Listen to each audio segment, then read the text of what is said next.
Hello everyone. By the time you're watching this, we'll all have our results, including me. Let's hope we've done well. Now, if you have done well, go off, have a great celebration.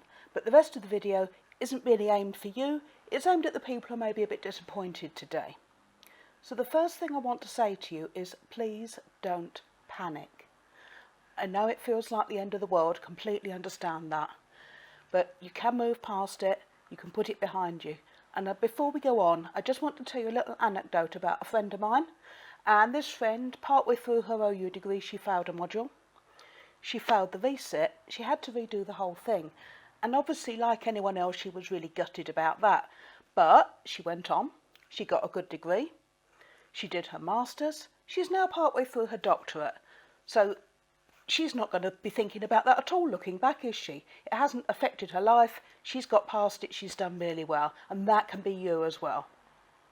Now let's think about the different scenarios. So first of all, suppose it's the worst case and you've failed. Now, what can happen now? If you've got a module where you did an exam or an EMA, or where it normally has an exam or an EMA and it was cancelled, then you're likely to be offered a resit stroke resubmission. And that means having a go at the exam or EMA, as the case may be, in September. Now, in normal circumstances, that would be capped. It would mean that you couldn't get more than a bare pass.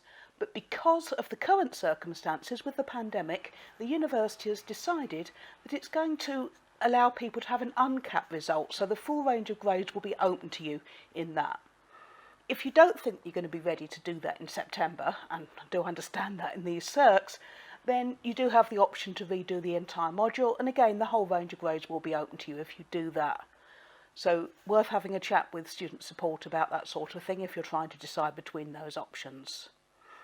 If you really hated that module, then you could consider whether you could do something different instead, and that could either be obviously another option module if they're available on your degree pathway, or absolute worst case scenario, change your degree pathway to something like open.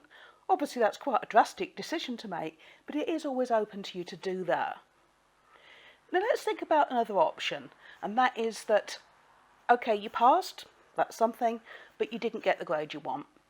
Now I know many people will still say to you things like a pass is a pass, and of course that's absolutely true, but it's not a lot of consolation if it's not what you wanted, is it? So the first thing I'd suggest you do is have a look and see what effect this is actually going to have on your classification. There's an unofficial degree class calculator called Cleveret, C-L-E-V-E-R-E-T, Cleveret, online, just Google it, and that will allow you to predict what classification you'll get. It's not official, but it's never actually been known to be wrong. And you may find that actually it hasn't had an awful lot of impact on your classification. You can still get what you wanted to do. If it does have an impact on your classification, and that's a really, really big deal, then you could look at whether it's possible to unlink that module and do a different one. Student finance would generally cover more than just the bare 360 credits. So that's worth considering. And again, obviously it's another year, so it's a decision to weigh up carefully, but it's an option there. And again, that may not always be possible depending on your degree pathway. And as I said with the failing, worst case scenario, you can look at changing that pathway. If you're at the end of your degree, and this has happened, then you'll soon be getting an offer of what your degree classification is, and that will confirm, what it actually is, not just the unofficial version.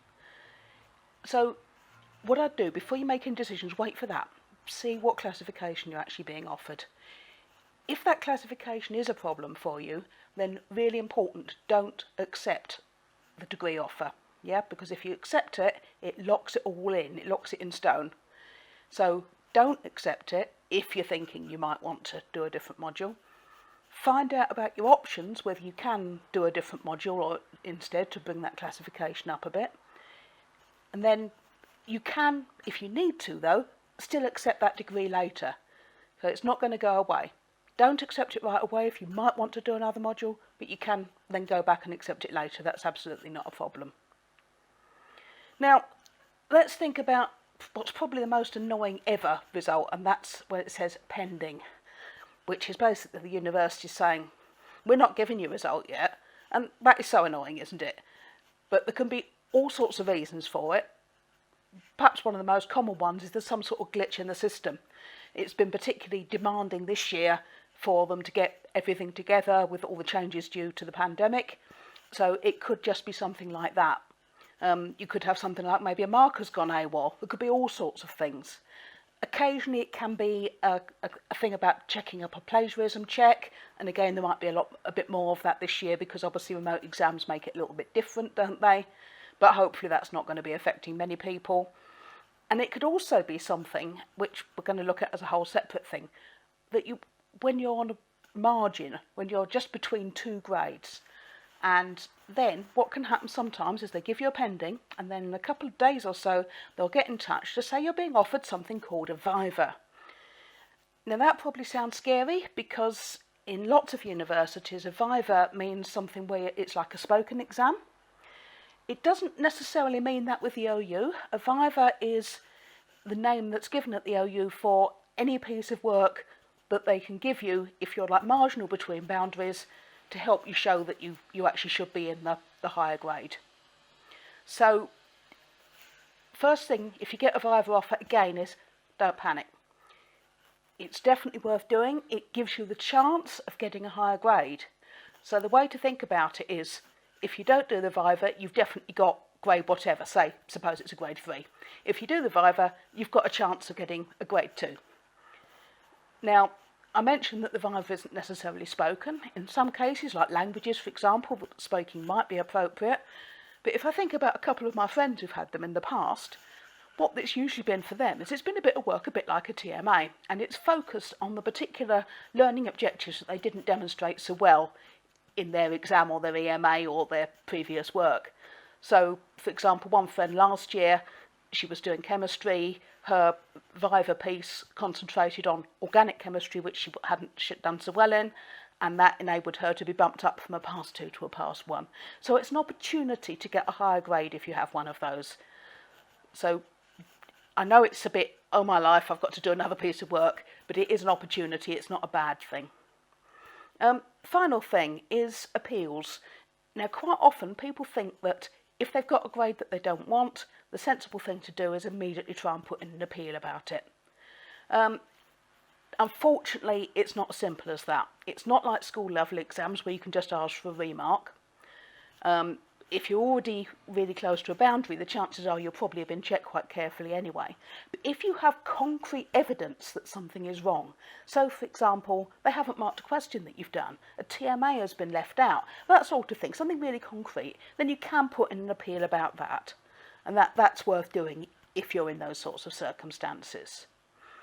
Now, just finally, I'd like to point out that if you go into the help centre, you'll see there's a whole section that is about post-results help.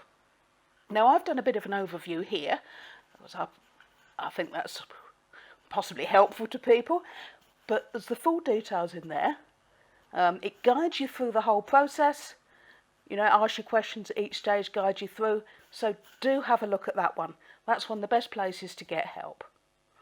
Okay, good luck everyone sorting everything out and with your future studies. Bye.